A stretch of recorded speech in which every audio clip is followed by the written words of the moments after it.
Olá, queridos alunos, seja bem-vindo a mais uma aula de História, dando continuidade ao tema Os Primeiros Tempos da República, em especial sobre a Guerra dos Canudos, a Revolta das Vacinas, entre outros.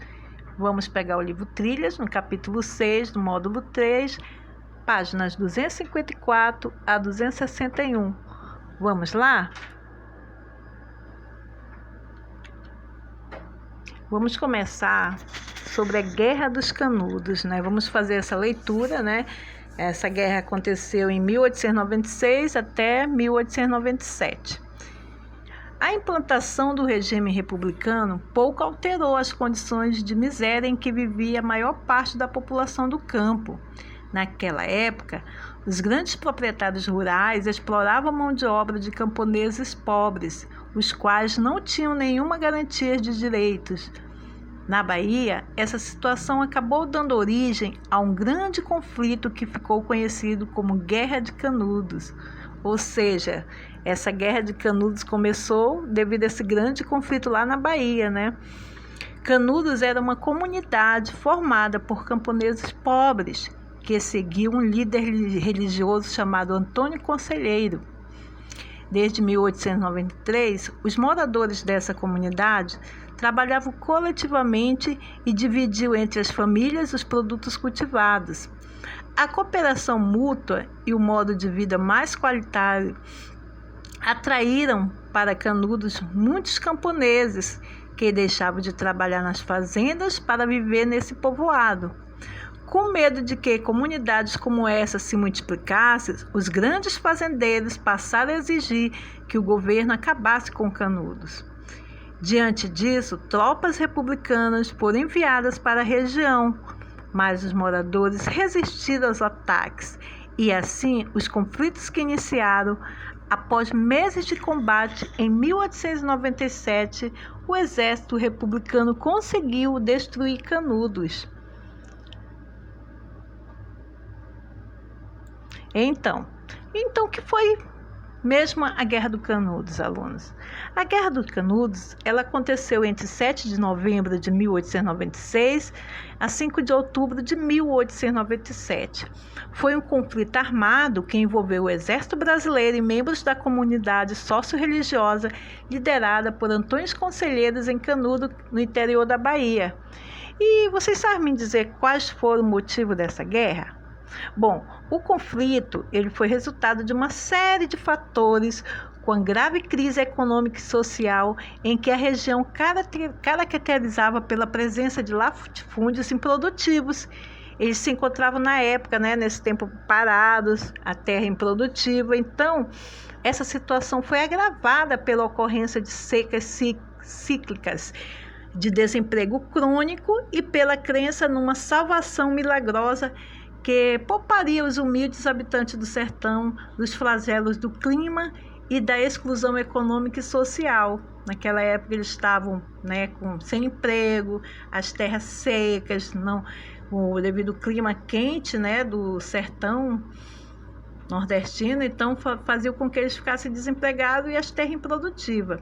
Então o governo da Bahia, com o apoio de latifundiários, não concordava com o fato de os habitantes de Canudos não pagarem impostos e viveram sem seguir as leis estabelecidas. Eles viviam uma comunidade deles, eles não gostavam de pagar impostos e não cumpriam as leis naquela época.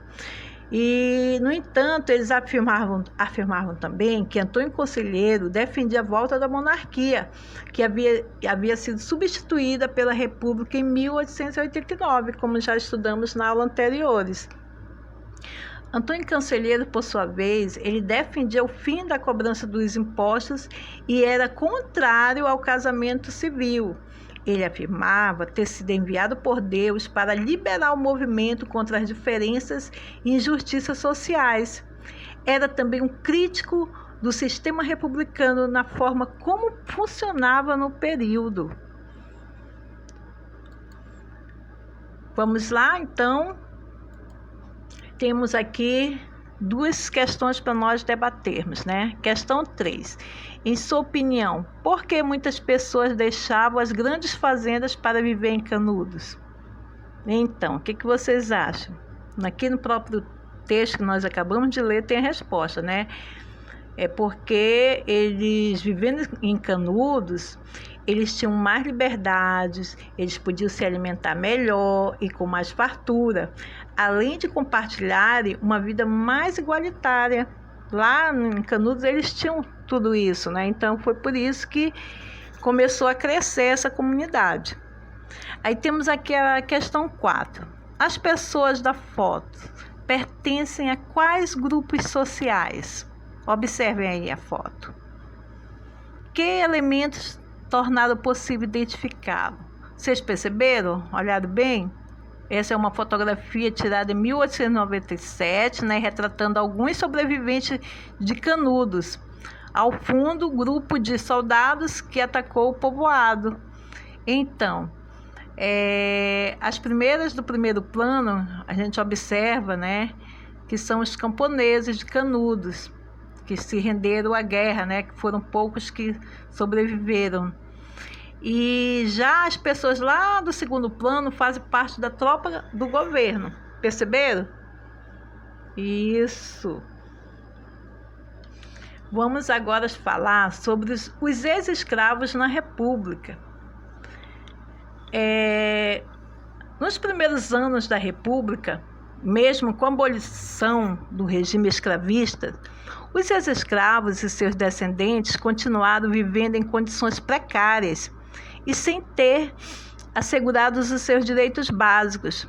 Nenhuma política pública foi adotada para integrá-los à sociedade. Muitos deles continuaram trabalhando no campo em troca de salários baixos. Outros foram para as cidades em busca de novas oportunidades de trabalho.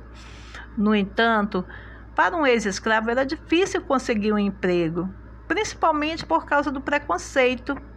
Assim, para garantir a sua sobrevivência, eles acabavam realizando trabalhos informais como carregadores e vendedores ambulantes.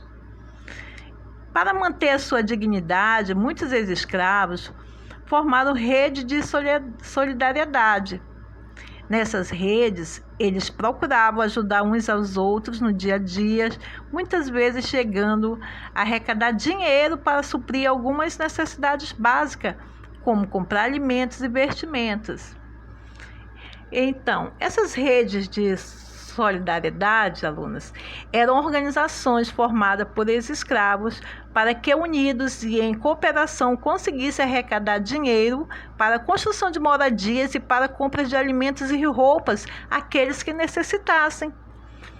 Assistência médica também para os doentes, promover eventos culturais e artísticos, entre outras. A solidariedade e colaboração são importantes para a vida em sociedade. Temos aqui vivendo os valores. Por meio da cooperação entre as pessoas, é possível superar diversas dificuldades. A solidariedade entre os ex-escravos no Brasil foi fundamental para que eles pudessem sobreviver e, além disso, enfrentar o preconceito que sofreu e que sofrem até hoje, né?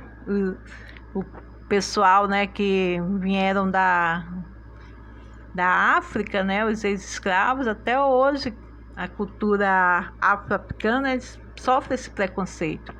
Vemos aqui uma imagem, né, na atualidade, grupos afrodescendentes continuam se organizando para lutar pela valorização de sua cultura e contra o preconceito racial.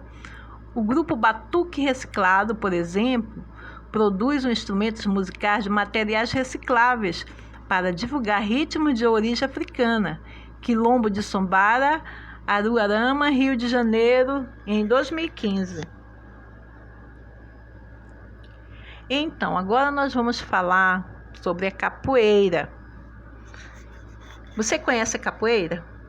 Sim ou não? A capoeira, alunos, é uma arte baseada em antigas tradições africanas que mistura luta, dança e música. Acredita-se que ela tenha sido criada no Brasil por africanos e afrodescendentes escravizados durante o período colonial. Diversas fontes históricas revelam que a prática da capoeira era comum entre os escravizados nesse período, principalmente em cidades como Salvador e Rio de Janeiro. Porém, em alguns momentos da história do Brasil, as pessoas que praticavam essa arte foram reprimidas. Na Primeira República, a capoeira chegou a ser proibida por lei. Quem fosse pego praticando podia ficar preso por vários meses. Ao longo do século XX, muitas pessoas se mobilizaram para combater o preconceito contra a capoeira. Aos poucos, esse preconceito foi diminuindo e a capoeira passou a ser cada vez mais praticada. Em 2014, a capoeira foi declarada Patrimônio Cultural e Material da Humanidade pela Unesco. Olha que bom, né? Esse tipo de patrimônio engloba tradições culturais transmitidas entre diferentes gerações, como saberes, técnicas, crenças e celebrações. O reconhecimento da Unesco foi um marco importante para valorizar e divulgar uma das mais importantes expressões culturais afro-brasileiras. Você conhece algum outro patrimônio cultural imaterial? Pense bem. Bom, além da capoeira, existe, né? Há muitas festas, comidas típicas e danças aqui no Brasil que são patrimônio cultural imaterial, como o cangado, o acarajé, o frevo, são exemplos, né, de patrimônio cultural imaterial. Vocês lembram ainda que nós já demos sobre isso, né, sobre o que é um patrimônio cultural imaterial? Vamos lá lembrar. São as práticas, né, os domínios da vida social que se manifestam por meio de outras categorias, como saberes, ofícios e modos de fazer celebrações, forma de expressões cênicas, plásticas, musicais ou lúdicas.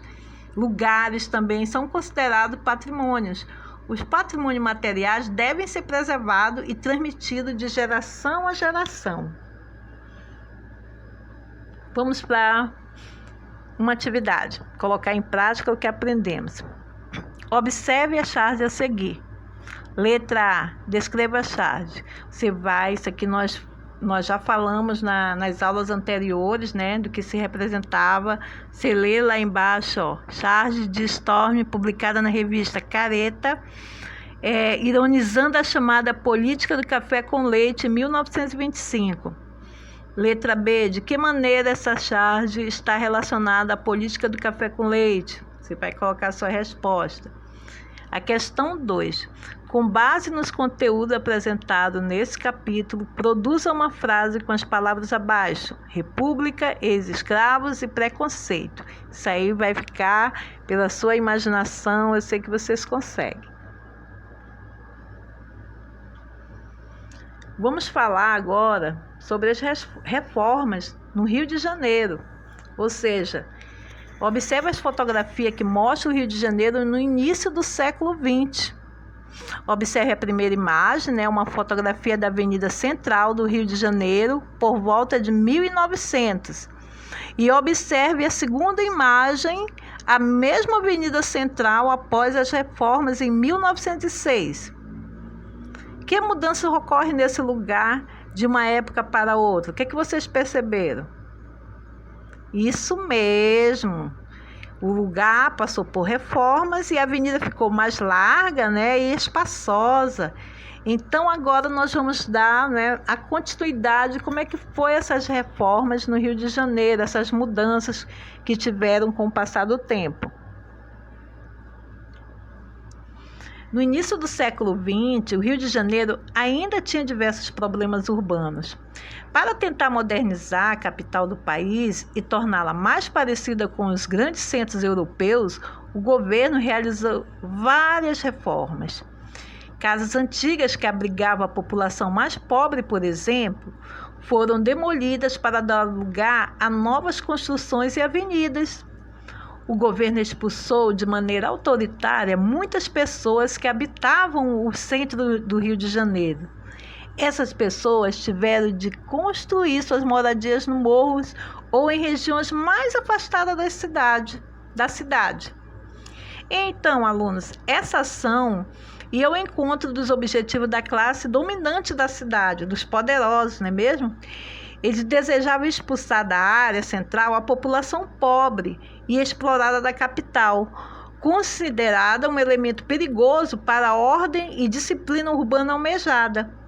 A maior parte dessa população, alunos, era formada por ex-escravos africanos, imigrantes e principalmente portugueses. As demolições dos casarões foram realizadas sem o consentimento dos habitantes e sem o pagamento de indenizações. Já pensou sair da sua casinha, né, e não ter nenhuma indenização? Então, eles obrigavam os moradores a encontrar novos locais para a construção de suas habitações. Isso ocorreu principalmente nos morros ao redor da região central, onde foram construídos barracões de madeiras que deram origem às favelas cariocas que vocês tantos conhecem, não é mesmo?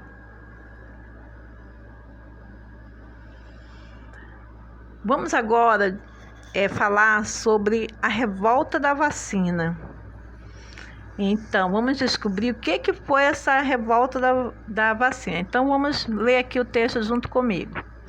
Medidas autoritárias também foram adotadas pelo governo no campo da saúde pública. A vacinação contra a varíola, por exemplo, passou a ser obrigatória. Além disso, para combater focos de mosquito que causavam febre amarela, agentes de saúde entravam nas residências provocando grande indignação na população. Aí vamos ler aqui, essa charge.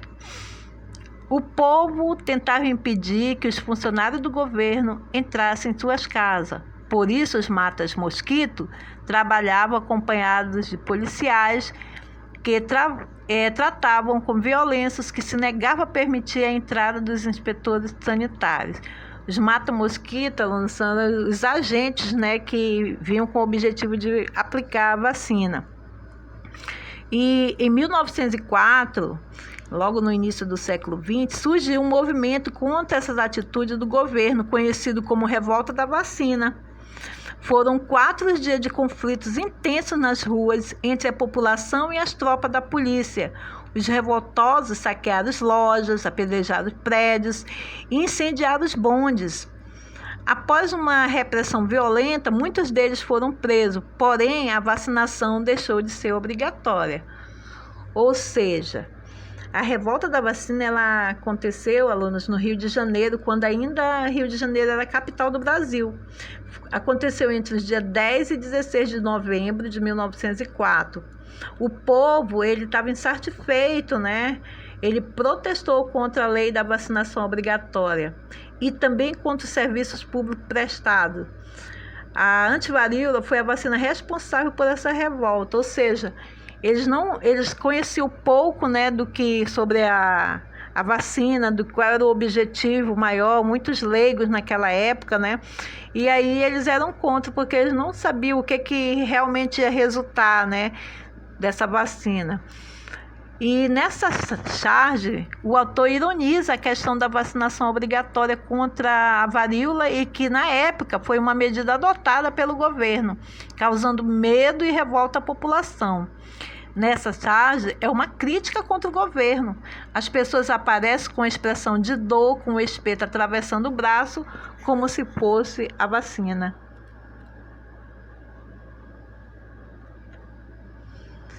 Vamos agora ler esse texto e analisar a charge. Depois vamos responder as questões. O carioca se orgulha de viver na cidade mais linda do mundo. Os estrangeiros podem descer sem susto no Porto Novo, andar pela Avenida de Mangue ou contemplar as praias das calçadas da Avenida Beira-Mar. Mas o grande cartão postal da cidade é a Avenida Central. Todo o comércio de primeira linha se concentra nos prédios imponentes da nova avenida.